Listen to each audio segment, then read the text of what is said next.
j'ai vu le dernier film Garfield, donc Garfield Héros malgré lui, ou The Garfield Movies en anglais. Le titre anglais est quand même beaucoup plus intéressant parce que bon, Héros malgré lui... Oh, j'ai le titre de merde quoi, bref. Nous sommes donc devant ce nouveau film Garfield, avec notamment à la distribution Samuel L. Jackson dans le rôle de Vic, le père de Garfield, et aussi bien évidemment Chris Pratt dans le rôle de Garfield, chose qui est différente des premiers films Garfield, parce que dans les premiers films c'était, j'ai oublié son nom, Bill Murray, voilà, donc l'acteur qui joue Beckman, l'acteur qui était présent dans Ant-Man et Quantumania, beaucoup de films. Peut-être que Quantumania c'est peut-être pas le meilleur exemple, mais voilà, c'est Venkman dans les SOS Fantômes notamment. Donc voilà, Bill Murray à l'époque interprétait la voix de Garfield. Du côté de la VF, je vous avoue que je ne sais pas qui l'interprète, parce que j'ai regardé le film en VO. Alors, il me semble, si je me souviens bien, que ça a dû changer de VF, parce que le doubleur de l'époque des films Garfield est décédé, je crois. Mais je suis pas sûr. Et moi personnellement, comme j'ai vu le film en anglais, je n'ai aucun a priori sur la version anglaise, enfin version française pardon, de la voix, donc je saurais pas vous dire si c'est la même ou pas. En attendant, que nous proposons ce film Garfield, c'est cette fois-ci un film d'animation. Les deux premiers films Garfield étaient des films en live action avec de la CGI pour faire les animaux. C'était l'époque, vous savez, hein, cette époque un peu spéciale de tous ces films avec des animaux qui avaient une bouche qui parle, qui avaient des drôles de manières de bouger. Il y a eu toute une vague comme ça de films bizarres dans les années 2000 à 2010, et d'ailleurs il y en a encore aujourd'hui, avec le chien de Beverly Hills, Garfield, Chien et Chat, il y en a eu plein, et 3/4 du temps c'était très cringe. C'est bizarre. Même Garfield un peu c'est bizarre parce que, autant en animation, bon, voir un animal qui parle, on commence à avoir l'habitude, je veux dire Sonic, etc. Voilà, hein, c'est des animaux. Autant en live action, le coup par exemple de Garfield qui sort de l'armoire qui vient de lui tomber dessus, avec le grand sourire en animation alors que c'est un chat en live action, ça fait peur. C'est effrayant ce machin. Il est bizarre le Garfield.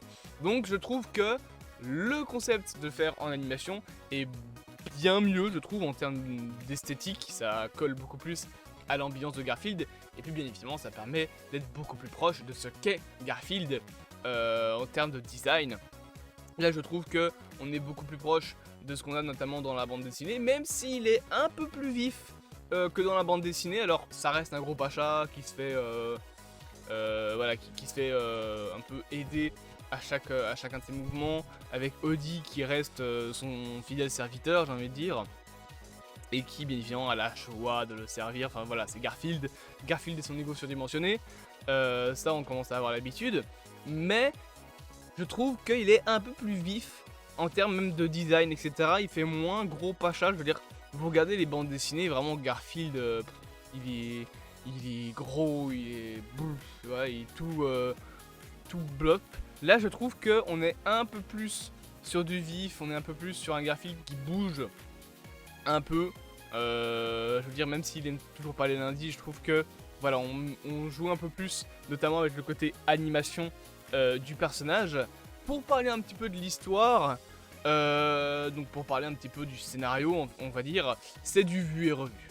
Voilà, clairement le scénario n'est absolument pas original et tourne autour d'un truc qui pourrait être en fait un épisode de série, tellement on s'en fout. Concrètement, on s'en fout un petit peu. Ça pourrait complètement être un épisode de série Garfield. Vraiment, c'est... Les enjeux, voilà, il n'y a pas de question de on va sauver le monde, il n'y a pas de question de on va je sais pas moi, on va se bouger pour je sais pas quelle grande organisation, etc. Non, là c'est, le but c'est sauver Vic, voler des milliers de litres de lait, et un autre enjeu qui arrive par la suite, à savoir sauver la belle d'un taureau dépressif. Voilà, concrètement c'est un petit peu ça les enjeux. Honnêtement, clairement ça pourrait être un épisode de série où Garfield doit sauver son père. Ce serait exactement pareil. Le film est prévisible à mort en termes de scénario, je veux dire, c'est vraiment du vu et revu. Le coup par exemple de la garde forestière, enfin c'est pas une garde forestière mais genre de la garde animalière qui est méchante, Elle a clairement la même manière d'être que dans Madagascar 3, la femme policière. C'est clairement le même personnage. Je veux dire, c'est le même genre de scénario. Et carrément, pour vous dire, ça ressemble même, au scénario du premier film Garfield. Dans le sens où, dans le premier film Garfield, il devait sauver la peau de Odie.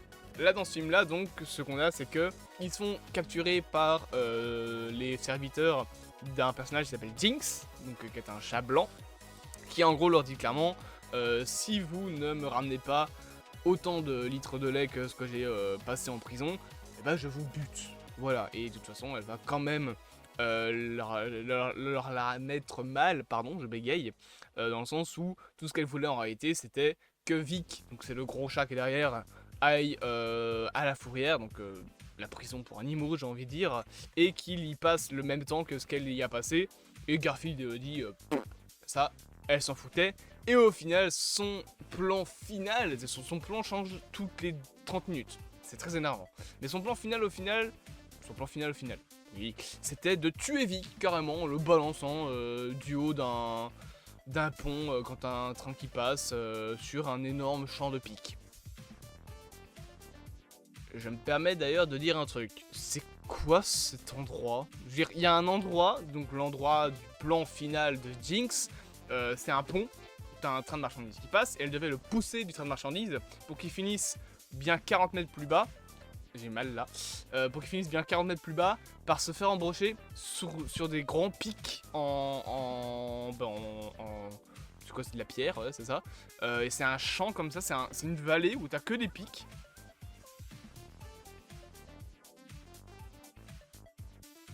C'est genre, ça n'existe pas ce genre d'endroit. Puis c'est super dangereux. C'est pas contourner le champ de pique. Déjà, un champ de pique. Le truc, c'est une stalagmite. Sauf que le principe d'une stalagmite, hein, le principe d'une pierre qui vient comme ça en pointe, c'est qu'il y a un stalactite au-dessus.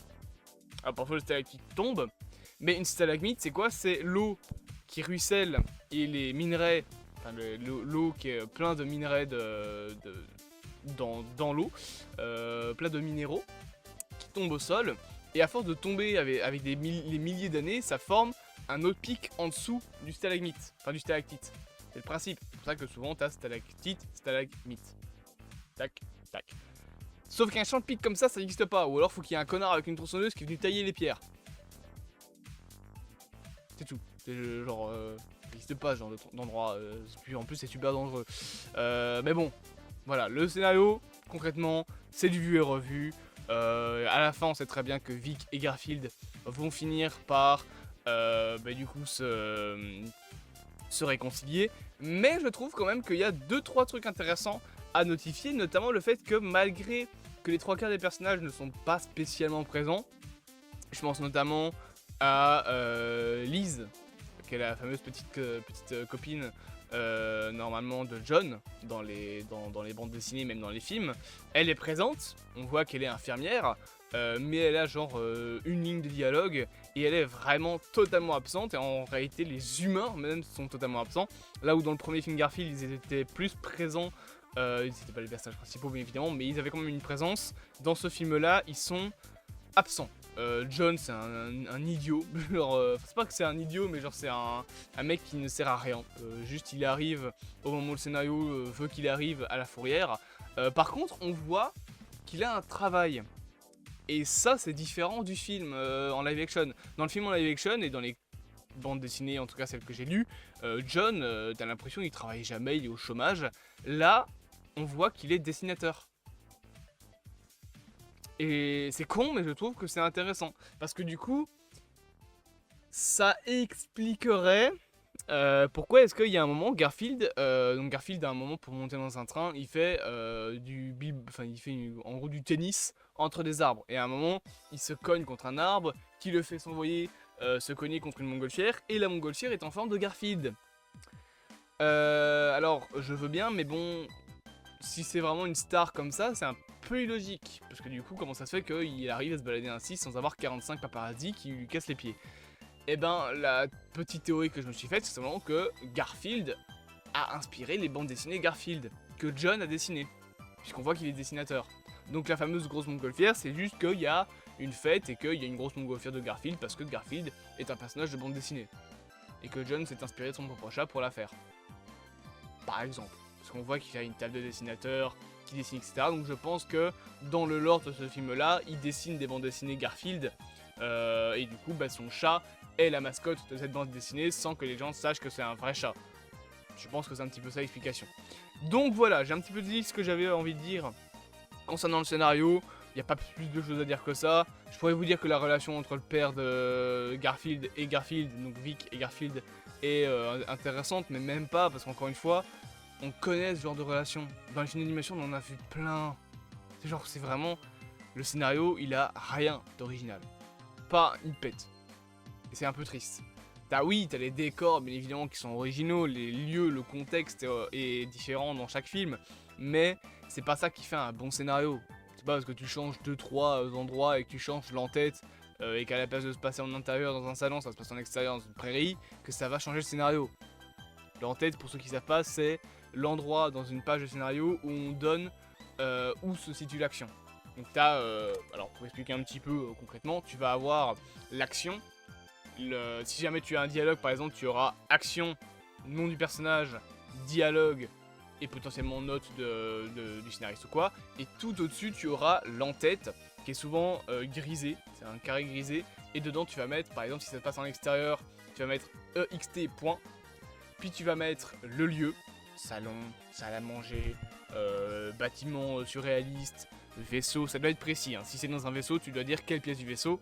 Et ensuite, tu dois dire la temporalité. Est-ce que c'est durant la nuit, durant le jour, durant ce qui pourrait s'apparenter à un coucher de soleil, même si c'était dans l'espace, t'as pas de coucher de soleil, mais bon, vous voyez un petit peu ce que je veux dire. Vous devez avoir une temporalité. Ça, c'est une en-tête. Sauf que changer juste l'en-tête, ça change pas le scénario. Ça change juste le contexte de l'histoire. Mais donc voilà, l'histoire de Vic et Garfield, encore une fois, c'est du vu et revu. Par contre, le film est plutôt joli, je trouve. T'as vraiment 2-3 plans qui sont vraiment très beaux. Alors, en général, ça reste un film qui, je trouve, est pas assez coloré. Ça fait fort animation débutant parce que, voilà, ça manque d'un peu de pète dans la colorimétrie. Je dirais là, par exemple, à part la qualité, j'ai pas changé l'image. Et je trouve que ça manque de quelque chose. Garfield, voilà, il manque un peu d'orange, par exemple. Même si je trouve que, franchement, en termes de chara design, il est bien. Voilà, encore une fois, j'ai dit qu'il y avait un peu plus de vivacité. Je retiendrai juste un truc au début de mon scénario, c'est le début du film où on voit la rencontre entre Garfield et John. Ça, j'aime bien. Je trouve ça plutôt touchant. Et bien évidemment, les 2-3 moments où Garfield brise le 4ème mur, c'est marrant un petit peu, mais ça s'arrête là, voilà. Concernant la mise en scène, sinon, c'est un film qui est mis en scène comme tous les autres films sont mis en scène. Là, par exemple, cette image-là est retouchée. C'est clairement pas aussi beau dans le film, c'est beaucoup plus grisâtre. Et c'est un petit peu dommage. Alors, j'ai aussi parlé de Liz, j'ai parlé du fait qu'on voyait tous les personnages du lore de Garfield, mais je vous ai pas dit qu'on voit aussi Nerman. C'est le petit chat gris, on le voit. Il fait les yeux doux à la fin de Garfield dans le film. Quand t'as une espèce de grosse fête qui est organisée, tu vois tous les animaux qui arrivent chez John. Le mec a quand même un taureau et une vache dans son salon. Il doit avoir une maison, mais qui fait 100 mètres carrés. Et tu as la toute fin du film, c'est un des derniers plans qu'on voit. Avant que John change la photo où il est avec Audie et Garfield pour une photo où il y a en plus Vic, donc le chat de Garfield. Et en gros, tu as un moment Garfield, donc je pense qu'il mange un truc. Et tu vas avoir Verman, c'est ça, c'est Nerman, qui saute avec un truc dans les bras, je sais plus ce qu'il a, et il fait les yeux doux à Garfield. Je trouve que c'est marrant. Même si le film n'en parle pas, d'avoir gardé quand même ces éléments-là du lore. D'avoir gardé les personnages un petit peu principaux de l'histoire de Garfield. Bon, le lore de Garfield, c'est des comic strips sans vraiment de continuation. Garfield, c'est pas spécialement les trucs les plus intéressants en termes de scénario non plus. Les BD Garfield sont quand même assez moyennes. C'est vraiment l'humour américain pur. Et du coup, c'est pas spécialement drôle pour nous, Européens. Mais je suis content qu'ils aient gardé un petit peu le lore comme ça des personnages. Dernier truc que je pourrais dire, c'est la musique. Alors bien évidemment, comme dans tout genre de film, on va avoir 2-3 musiques qui ne sont pas des bandes originales, mais qui seront en gros des soundtracks, donc des musiques réutilisées d'artistes. Et en soi, elles sont plutôt bien choisies. Si tu traduis les paroles, ça accompagne bien l'histoire. Mais bon, je peux pas dire que c'est des musiques qui racontent une histoire dans le sens où, oui, elles racontent une histoire, mais c'est parce que c'est de la musique. Bien évidemment que ça raconte une histoire de la musique. Surtout quand c'est pas une bande originale de film, quand c'est une musique composée, genre comme, je sais pas moi, comme une musique d'un groupe de rock ou de trucs ainsi. Bien évidemment que ça va raconter quelque chose. Donc oui, ça raconte un truc. Mais ça raconte pas un truc en lien avec le film. C'est juste qu'ils se sont dit, il faut une musique là. Ils ont trouvé une musique qui accompagne bien l'histoire et dont les paroles coïncident avec ce que on raconte dans le film. C'est bien. Mais bon, c'est encore une fois des musiques qui sont pas originales et c'est un petit peu dommage. Par contre, concernant les 2-3 musiques originales, il y en a pas beaucoup, je trouve. Il y a beaucoup des musiques d'ambiance, mais qui sont pas spécialement très bonnes. Enfin, pas très bonnes, mais qui sont pas spécialement très intéressantes à relever. Il y a juste la musique du début. Qui est très touchante avec donc le moment où justement où Garfield et John se rencontrent, que j'aimais plutôt bien. Ça c'est pour le coup une bande originale qui est plutôt mignonne. Dernier truc que je pourrais dire, c'est concernant le jeu d'acteur.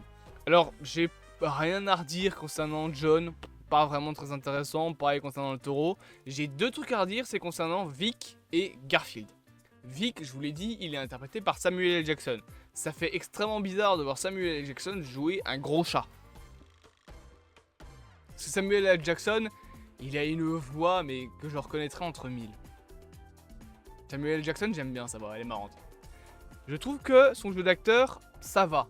Il fait un peu penser à un jeu d'acteur plus comédie. Ça fait bizarre de le voir quand t'es habitué à le voir dans des films un peu sérieux, comme les Jurassic Park ou les Marvel. Enfin, le Jurassic Park, parce qu'il est que dans le premier.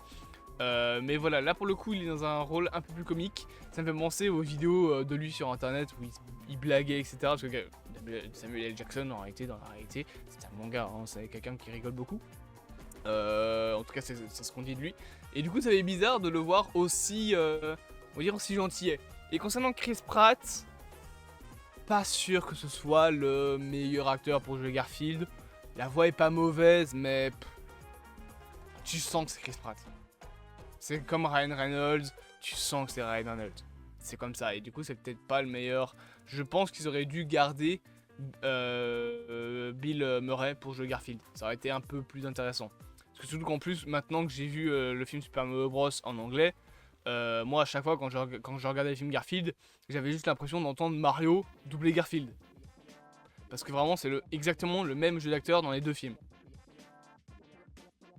Voilà. Bref, j'espère que cette vidéo vous aura plu. Bien évidemment, n'hésitez pas à vous abonner, à partager, à liker et à commenter. Et on se dit à bientôt pour de prochaines aventures.